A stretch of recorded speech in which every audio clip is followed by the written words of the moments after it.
Hello everyone, welcome to BSP Pharmacy.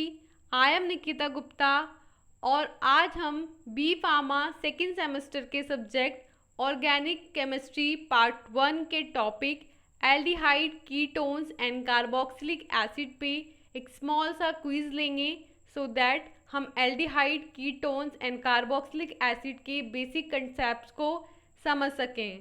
So before starting our video, अगर आपने अभी तक हमारे चैनल को सब्सक्राइब नहीं किया है तो please subscribe our channel and hit the bell icon to get updated with these informative videos. So start करते हैं हमारी video on aldehyde ketones and carboxylic acid.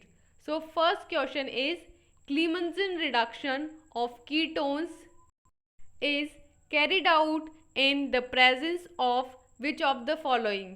Means कि जो क्लीमंसन रिडक्शन रिएक्शन होती है कीटोन्स की, उसका रिजल्टेंट प्रोडक्ट क्या होता है और वो किसकी प्रेजेंस में होती है। तो आपके ऑप्शंस हैं, option number A H2NPT that is platinum as an catalyst, option number B glycerol with KOH that is potassium hydroxide, option number C zinc Hg plus HCl that is zinc amalgam with HCl and option number D lithium aluminium hydroxide. तो यहाँ पे आपको चार options दिए गए हैं जिनमें से आपको बताना है कि क्लीमंसन रिडक्शन जो होता है वो किसकी प्रेजेंस में होता है।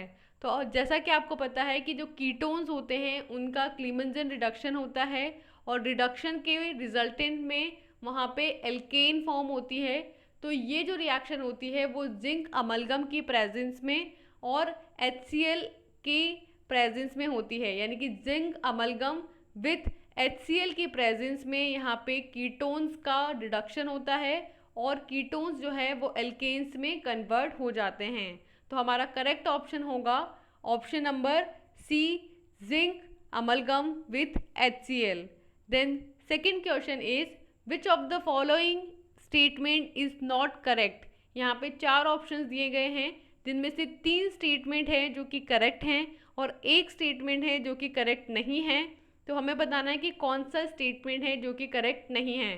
तो हमारे ऑप्शंस हैं, option number A aldehyde and ketones undergo nucleophilic addition reaction. तो एल्डिहाइड और कीटोन्स जो होते हैं वो न्यूक्लियोफिलिक एडिशन रिएक्शन में जाते हैं।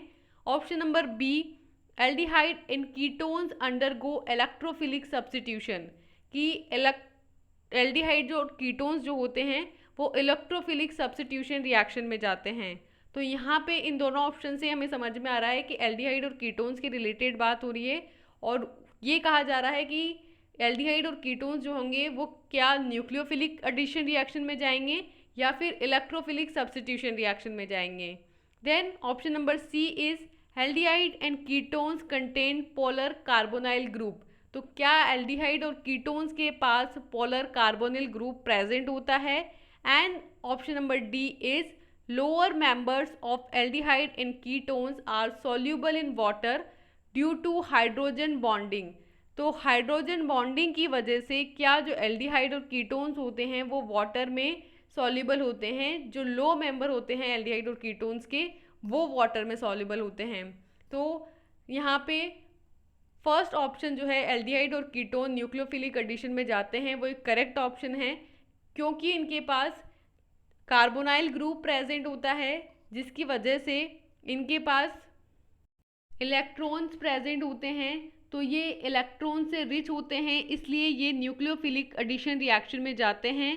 तो हमारा जो स्टेटमेंट ए है वो करेक्ट होगा, जबकि जो स्टेटमेंट बी है उसमें वो कह रहे हैं कि इलेक्ट्रोफिलिक सब्स्टिट्यूशन में जाएंगे। तो ये करेक्ट ऑप्शन नहीं है, वो नहीं जाते हैं क्योंकि उसके अंदर कार्बोनाइल ग्रुप प्रेजेंट होता है। देन ऑप्शन नंबर सी के अंदर बोला है कि क्या उनमें पोलर कार्बोनाइल ग्रुप प्रेजेंट होता है, तो बिल्कुल उनके अंदर पोलर कार्बोनाइल ग्रुप प्रेजेंट होता है। एंड देन लास्ट ऑप्शन में कहा गया कि जो एल्डिहाइड कीटोन्स होते हैं लोअर मेंबर्स जो उनके होते हैं स्मॉल कार्बन चेन वाले जो एल्डिहाइड कीटोन्स होते हैं वो वाटर में सॉल्यूबल होते हैं क्योंकि वो हाइड्रोजन बॉन्डिंग कर लेते हैं। तो ये ऑप्शन भी करेक्ट ऑप्शन है। तो कौन सा ऑप्शन करेक्ट नहीं है, ऑप्शन नंबर बी कि एल्डिहाइड एंड कीटोन्स जो है वो इलेक्ट्रोफिलिक सब्स्टिट्यूशन रिएक्शन में जाते हैं। Then next question is for making distinction between 2 pentanone and 3 pentanone the reagent to be employed is, यानी कि 2 पेंटेनॉन और 3 पेंटेनॉन के बीच में अगर आपको डिफ्रेंशिएट करना है तो कौन सा रिएजेंट को वहाँ यूज़ किया जाएगा। तो आपके ऑप्शंस हैं option number A K2Cr2O7/H2SO4, option number B zinc amalgam with HCl, option number C SeO2 and option number D iodine in the presence of NaOH। So जैसा कि आपको पता है कि जो 2 पेंटेनॉन होता है वो आयोडीन और NaOH के प्रेजेंस में आयोडोफॉर्म रिएक्शन करता है और इस आयोडीनेशन रिएक्शन के रिजल्टेंट आयोडोफॉर्म फॉर्म करता है जो कि एक येलो कलर का प्रेसिपिटेट होता है, जबकि जो 3 पेंटेनॉन होता है वो इस आयोडीन और NaOH के साथ कोई रिएक्शन नहीं देता है और इससे कोई रिजल्टेंट प्रेसिपिटेट फॉर्म नहीं होता है। तो यहाँ पे 2 पेंटेनॉन और 3 पेंटेनॉन को जो डिस्टिंग्विश किया जाता है वो आयोडीन और NaOH से हम कर सकते हैं, क्योंकि 2 पेंटेनॉन तो रिएक्शन करेगा और येलो प्रेसिपिटेट देगा, जबकि 3 पेंटेनॉन रिएक्शन नहीं करेगा और इससे कोई भी प्रेसिपिटेट नहीं मिलेगा। तो हमारा करेक्ट ऑप्शन होगा यहाँ पे option number D iodine and NaOH। Then next question is in which of the following reaction new carbon carbon bond is not form, किस रिएक्शन के रिजल्टेंट प्रोडक्ट के अंदर कोई नया कार्बन कार्बन बॉन्ड फॉर्म नहीं होता है। तो आपके ऑप्शंस हैं option number A Cannizzaro reaction, option number B Wurtz reaction, option number C aldol condensation reaction and option number D Friedel Craft reaction. तो करेक्ट ऑप्शन होगा option number A Cannizzaro reaction. तो Cannizzaro जो reaction होती है उसके अंदर जो कोई आपका एल्डिहाइड होता है उसके हम 2 मॉलिक्यूल्स लेते हैं और एक एल्डिहाइड मॉलिक्यूल का तो ऑक्सीडेशन होता है और एक एल्डिहाइड मॉलिक्यूल का रिडक्शन होता है, जिसके रिजल्टेंट एक तो अल्कोहल फॉर्म होता है और एक कार्बोक्सिलिक एसिड फॉर्म होता है। लेकिन इसके अंदर कोई भी नया कार्बन एटम ऐड होकर के कोई न्यू कंपाउंड नहीं बनता है जिसमें नया कार्बन कार्बन बॉन्ड फॉर्म हो। मींस कि इसमें ऑफ कोर्स एक ऑक्सीडेशन और एक रिडक्शन रिएक्शन होगी, लेकिन इसमें कोई ऐसा कंपाउंड नहीं बनेगा जिसके अंदर कोई नया कार्बन कार्बन बॉन्ड फॉर्म हो रहा हो। जबकि जो वुड्स रिएक्शन होती है, जो एल्डोल कंडेंसेशन रिएक्शन होती है एंड ऑल्सो जो फ्रीडल क्राफ्ट रिएक्शन होती है, इसके अंदर new carbon carbon bonds form होते हैं। सो हमारा करेक्ट ऑप्शन हुआ option number A Cannizzaro reaction. Then next question is a strong base can abstract an hydrogen from, एक जो strong base होता है वो किसी भी अल्फा हाइड्रोजन को एब्स्ट्रैक्ट कर सकता है किस सबस्ट्रेट से, किस मॉलिक्यूल से, मीन्स कि किस मॉलिक्यूल से एक अल्फा हाइड्रोजन को एब्स्ट्रैक्ट कर सकता है एक स्ट्रॉन्ग बेस। तो आपके ऑप्शंस हैं option number A amine, option number B alkane, option number C alkene and option number D ketone. तो आपका करेक्ट ऑप्शन हुआ कीटोन, क्योंकि कीटोन के अंदर अल्फा हाइड्रोजन प्रेजेंट होता है और कोई भी स्ट्रॉन्ग बेस उस अल्फा हाइड्रोजन को एब्स्ट्रैक्ट कर सकता है। Then next question is reduction of aldehyde and ketones into hydrocarbons using zinc amalgam and concentrated HCl is called as. आपके ऑप्शंस हैं option number A Cope's reduction, option number B Dow's reaction, option number C Wolff Kishner reaction and option number D Clemmensen reduction. तो आपसे पूछा गया कि जब aldehyde और ketones का रिडक्शन होता है हाइड्रोकार्बन्स के अंदर जिंक अमलगम और HCl के प्रेजेंस में, तो उस रिएक्शन को क्या बोलते हैं। तो उस रिएक्शन को बोलते हैं क्लीमेंजन रिडक्शन। तो क्लीमेंजन रिडक्शन वो रिडक्शन रिएक्शन होती है जिसके थ्रू एल्डिहाइड्स और कीटोन्स को हाइड्रोकार्बन्स में कन्वर्ट कर दिया जाता है और जो रिएजेंट इसमें यूज होता है वो होता है zinc amalgam and concentrated HCl। इसलिए हमारा करेक्ट ऑप्शन होगा option number D Clemmensen reduction. Then next question is the product formed in aldol condensation is, means कि एल्डोल कंडेंसेशन के रिजल्टेंट प्रोडक्ट क्या फॉर्म होते हैं। तो हमारे ऑप्शंस हैं option number A beta hydroxy aldehyde और अ beta hydroxy ketone. Option number B an alpha hydroxy aldehyde और ketone. Option number C an alpha beta unsaturated ester. And option number D a beta hydroxy acids.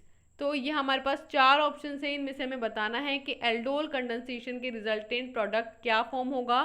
तो हमारा correct option है beta hydroxy aldehyde और beta hydroxy ketone, that is option number A. Means कि जब कोई aldol condensation होती है तो वहाँ पे क्या होता है, इनोल्स जो होते हैं वो कार्बोनाइल कंपाउंड्स के साथ रिएक्शन करते हैं और उस रिएक्शन से रिजल्टेंट में बीटा हाइड्रोक्सी एल्डिहाइड या बीटा हाइड्रोक्सी कीटोन्स फॉर्म होते हैं, जिसे एल्डोल रिएक्शन बोलते हैं। और इसके साथ में फिर फर्दर इसका डिहाइड्रेशन होता है और डिहाइड्रेशन से फिर फर्दर कॉन्जुगेटेड इनॉन्स फॉर्म होते हैं। तो अभी हमसे मेन प्रोडक्ट पूछा गया है, तो मेन प्रोडक्ट तो इसमें बीटा हाइड्रोक्सी एल्डिहाइड और बीटा हाइड्रोक्सी कीटोन हमारे फॉर्म होते हैं, इसलिए हमारा करेक्ट ऑप्शन होगा option number A. Then next question is compound A undergoes formation of cyanohydrines which on hydrolysis gives lactic acid, therefore compound A is, means कि एक compound है हमारे पास A, जब ये साइनोहाइड्रीन्स की प्रेजेंस में हाइड्रोलिसिस करेगा तो आपका रिजल्टेंट प्रोडक्ट बन रहा है लैक्टिक एसिड। तो हमसे पूछा है कि इनिशियल प्रोडक्ट यानी कि कंपाउंड ए क्या होगा। तो अगर आप रिएक्शन सोचेंगे यहाँ पे तो आपको उल्टी रिएक्शन करनी है, रिवर्स रिएक्शन करनी है। आपको प्रोडक्ट दिया गया है और आपको यहाँ पे सबस्ट्रेट जो है आइडेंटिफाई करना है। तो इसके लिए सबसे पहले हमें लैक्टिक एसिड की स्ट्रक्चर पता होनी चाहिए। तो लैक्टिक एसिड की स्ट्रक्चर होती है CH3CH एंड इस CH से अटैच होता है एक साइड पे OH और दूसरी साइड पे COOH। तो यहाँ पे इस लैक्टिक एसिड का क्या हुआ था, हाइड्रोलिसिस हुआ था और हाइड्रोलिसिस से लैक्टिक एसिड बना। तो जब आप डीहाइड्रोलिसिस करेंगे यानी कि वाटर मॉलिक्यूल्स उसमें ऐड किया है उसको रिमूव करेंगे, तो हम से बोला कि इसके पहले क्या था, साइनो ग्रुप था और इस साइनो ग्रुप के हाइड्रोलिसिस से लैक्टिक एसिड बना है। तो हमने रिवर्स रिएक्शन में गए और फिर हमने फिर से साइनो ग्रुप वहाँ पे अटैच किया। तो लैक्टिक एसिड जो था बेसिकली 3 कार्बन की स्ट्रक्चर थी। इस 3 कार्बन की स्ट्रक्चर पे हम रिवर्स गए तो हमारे जो हमारा प्रोडक्ट पाया वहाँ पे वो था CH3CH, CH से अटैच OH जो कि कॉमन है लैक्टिक एसिड का, एंड देन जो COOH था लैक्टिक एसिड का वो हमारे हाइड्रोलिसिस से ऑब्टेन हुआ था। तो हमने उसे जब रिवर्स में गए तो वहाँ पे हमने साइनोहाइड्रीन ग्रुप लगा दिया, दैट इज साइनाइड ग्रुप वहाँ पे लगा दिया। और ये साइनाइड ग्रुप किससे आया था, HCN की रिएक्शन से आया था। मीन्स कि ये साइनो ग्रुप कैसा लगा था, जब HCN की रिएक्शन हुई थी तब साइनो ग्रुप लगा था। तो हमारा सबस्ट्रेट क्या रहा होगा, जिसकी रिएक्शन जब HCN से होगी तो हमारा product CH3CH OH and CN बना होगा। तो हमने फिर से वहाँ पे बैक में गए क्योंकि CN तो हमें वहाँ पे इन द प्रेजेंस करवाई थी HCN की, इसलिए आया। तो ऑफकोर्स 2 कार्बन की स्ट्रक्चर रही होगी जिससे कि रिएक्शन स्टार्ट हुई होगी और वो बेसिकली एक एल्डिहाइड रहा होगा, क्योंकि एल्डिहाइड के अंदर जो डबल बॉन्ड O होता है उसमें ब्रेकेज होता है जिसकी वजह से O पे तो नेगेटिव और C कार्बन पे पॉजिटिव आ जाता है। देन CN जो होता है वो कार्बन की तरफ जाता है और नेगेटिव जो O होता है उसकी तरफ H जाता है, जिसके रिजल्टेंट CH से OH और CN जुड़ते हैं। तो हमने देखा कि जो हमारा इनिशियल प्रोडक्ट इस तरीके से फॉर्म हुआ होगा वो CH3COOH होगा, सॉरी CH3CHO होगा जो कि एक एसिटल्डिहाइड है। यानी कि जब एसिटल्डिहाइड की रिएक्शन जब HCN की प्रेजेंस में यानी हाइड्रोजन साइनाइड की प्रेजेंस में होती है तो जो प्रोडक्ट आता है वो है साइनोहाइड्रीन और उसका फर्दर जब हाइड्रोलिसिस किया जाता है तो हमारा रिजल्टेंट प्रोडक्ट बनता है लैक्टिक एसिड। तो हमसे रिवर्स में रिएक्शन पूछी और हमसे सबस्ट्रेट पूछा गया था। तो हमारे ऑप्शन थे यहाँ हमारे पास option number A formaldehyde, option number B acetaldehyde, option number C acetone and option number D benzaldehyde. तो हमने कहा कि 2 कार्बन की स्ट्रक्चर होगी और एल्डिहाइड ग्रुप उसमें प्रेजेंट होगा। तो हमारा करेक्ट ऑप्शन हुआ ऑप्शन नंबर B एसिटल्डिहाइड।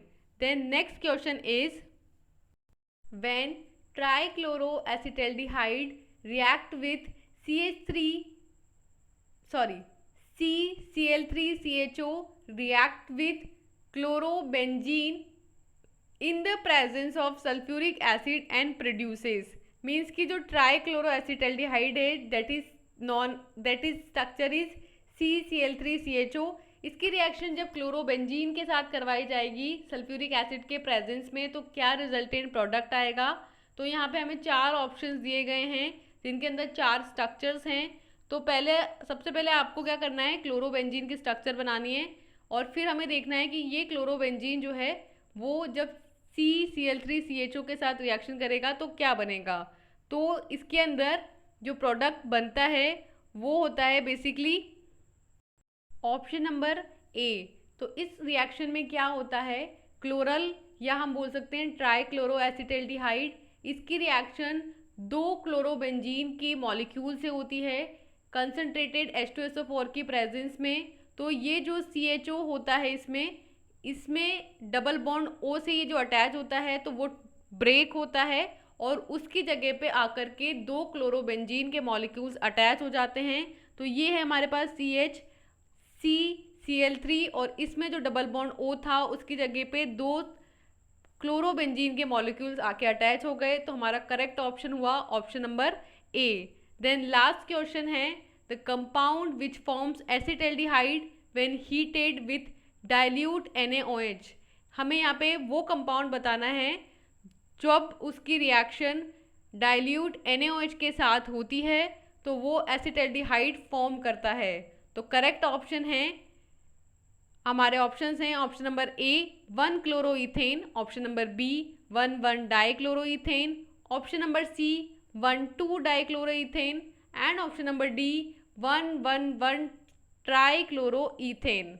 तो करेक्ट ऑप्शन है ऑप्शन नंबर बी 1 डाइक्लोरोइथेन। तो जो 1 डाइक्लोरोइथेन होती है उसकी स्ट्रक्चर कुछ इस तरीके से होगी, ठीक है। अब ये जो हमारा कंपाउंड है जब इसकी रिएक्शन डाइल्यूट NaOH के साथ होगी तो यहाँ पे ये दोनों क्लोरीन मॉलिक्यूल्स हटेंगे और इसकी जगह डबल बॉन्ड O आके जुड़ जाएगा जिसकी वजह से क्या फॉर्म हुआ, एसिटल्डिहाइड। तो हमारा करेक्ट ऑप्शन हुआ ऑप्शन नंबर बी 1 डाइक्लोरोइथेन। तो यहाँ पे हमारा कंप्लीट होता है quiz on aldehyde, ketones and carboxylic acid. I hope so आपके सारे डाउट्स यहाँ से क्लियर हो गए होंगे और आपके कंसेप्ट और भी ज़्यादा स्ट्रॉन्ग हुए होंगे। So thank you so much guys. आपको ये वीडियो कैसा लगा प्लीज़ कमेंट सेक्शन में कमेंट करके बताइए और ये कितना इन्फॉर्मेटिव रहा ये भी बताइए। और प्लीज़ लास्ट में मैं ये कहना चाहूँगी कि जो हमारी BSP फार्मेसी की एप्लीकेशन है उस पर जाके ज़रूर विजिट कीजिए। वहाँ पे हम आपको B फार्मा और D फार्मा का कंप्लीट स्टडी मटेरियल प्रोवाइड कर रहे हैं जिसके अंदर आपको video lectures, hand written notes, computerise notes और साथ में लाइव क्लासेस भी प्रोवाइड की जा रही हैं। So thank you so much guys. मिलते हैं ऐसे ही इंफॉर्मेटिव वीडियोस के साथ। All the best.